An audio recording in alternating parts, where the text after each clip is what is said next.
sliceofscifi.com. You try this trick and spin it, yeah. Then you'll have a collapse, and there's nothing in it.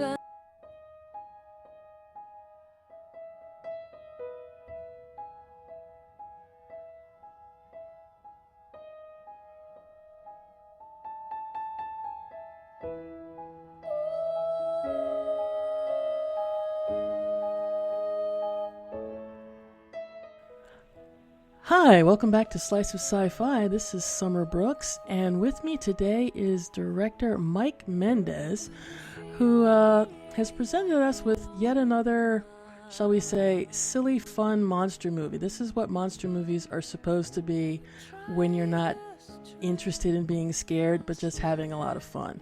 The movie is Big Ass Spider. It came out on DVD on January 7th, and thank you for joining us today, Mike.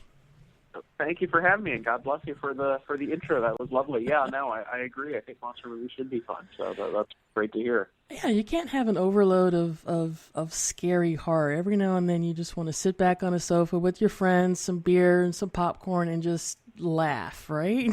No, that's how I feel. I mean, I kind of think the kind of sort of midnight movie, if you will, is or at least what's taken its place. The gathering of a bunch of friends watching something kind of gory and fun and silly, I think that's kind of become less and less as time goes on. So, when you have an opportunity to do that, I think it's wonderful to try to do that. Okay. Now, for our audience who doesn't know anything about Big Ass Spider yet, the synopsis says it's a failed military experiment that unleashes a 100-foot giant spider across Los Angeles, and the military can't control it, so they call in an exterminator. Yeah. Just a thought of it, it's like, okay, we have all the military hardware, the best guns and missiles the world can make, and we need the Orkin Man. Okay, no one's going to stop him, right? He can't beat a pro. So, Now, I have always thought Greg Grunberg was a lot of fun. I loved his character in Heroes, and just seeing several different movies where he's had the chance to portray silliness straight has been a joy to watch. How did you approach getting these guys to embrace the madness that is this movie? A lot of begging, pleading, bribery, whatever it took. But Greg was a great guy. He, one of the stories I always tell is that such a low budget film we couldn't really afford a casting director, so I had to kind of go on friends of friends or people that I had access to, and Greg was on that list. So a friend of mine, Darren Lundbausman, who directed the Saw 2 through 4, was kind enough to put us together, and I gave Greg the hard pitch. I showed him effects shots, and I told him that this was doable. But I think what was really great was that Greg's been in a ton of things, in a ton of J.J. Abrams shows and lots of stuff, but he's never really had the chance to be kind of front and center. And that was, I think, something that was probably appealing to him, and certainly was a great catch for us, is that, he has the chops to be a leading man, and I think he enjoyed the opportunity to do so. When you were presented with this story, this project, what was your initial take on it, your approach to it? Oh, my initial reaction was like, oh, God, I don't want to do this. It's like, movies are usually terrible, and there's such a stigma with them, and it's largely, because most of them aren't very good. They kind of take themselves too seriously, and they kind of, are cheap, and unfortunately they kind of have they're looked down upon, I guess is the best way to put it. And I didn't, that's an obstacle going into it, but the God's honest truth was, it had been a while since my last movie, and I was anxious to get behind the camera, and I kind of, took a more positive attitude of like, look, I mean, that's just because people look down on it doesn't mean that it has to be bad. Just because, people's preconceived notion is that it's going to be trash doesn't mean that it has to be. And that I really felt that this was an opportunity, if I approached this correctly, this was an opportunity to do something fun. And at the, at the worst case scenario, I just felt that I could do better than the stuff that was kind of being presented out there. And even if it was destined to be a television movie or wherever it was going to go, I just wanted to make the best one that I possibly could. So and I just kind of got people on board with that attitude, and that kind of became the mantra of the shoot was defy expectations, because, when it was shooting, it was called Mega Spider, and the first question was like, oh, when does it air on Sci-Fi, or is it for the Asylum? And that would kind of get under my skin. I'm like, why are you prejudging it? You haven't even seen it, but I understood with a title like Mega Spider, that's kind of where people's minds went. So that was part of the reason I made a huge push to change it to Big Ass Spider, which didn't matter because now people think that we're copying Sharknado. I was like, well, we were shooting this movie well before Sharknado was a twinkle in somebody's eye. But so be it. So yeah, that was my initial reaction. And, I don't think there's anything wrong with a silly B horror movie, because some of the Sci-Fi Channel originals were entertaining. They were fun. They were silly. It's kind of like a snack that's bad for you. It's good while you're enjoying it, and later on you go, oh, why did I do that? No. Again, I'm not sure. There's so many of them. I don't know how many Sci-Fi original movies there were. I saw, a fair amount of them. Most of the time, I didn't really have that good a time, but I'm sure there were some gems. I don't know, what were some of your favorites in the batch? There was one. I think it was called Wyvern. I think Yancey Butler was in it. It was silly to the point of, I can't stop watching this, but I have to find out how it ends. Right. That's awesome. And there was a recent one with Billy Zane. I think it was Leprechaun. There was a level of surrealness to it that would have made Kafka blush. Okay. What were some of the challenges you faced while shooting this? A lot of it was just the budget. We had 17 days, to shoot it, and we had quite lofty ambitions. We really wanted to do a giant attack movie, and so that gets tricky. You're limited on the amount of extras you have. You're limited on your locations.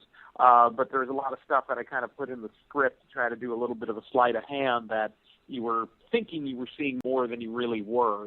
Like the first almost half the movie is inside a hospital, is inside one location, and there are fairly extended scenes that are inside like an air vent and stuff, and that was fairly affordable to do.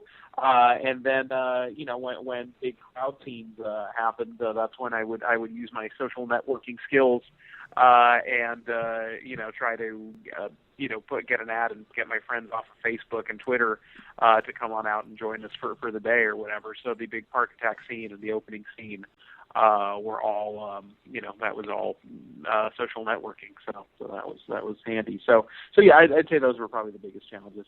Oh, flash mob filming. I like it.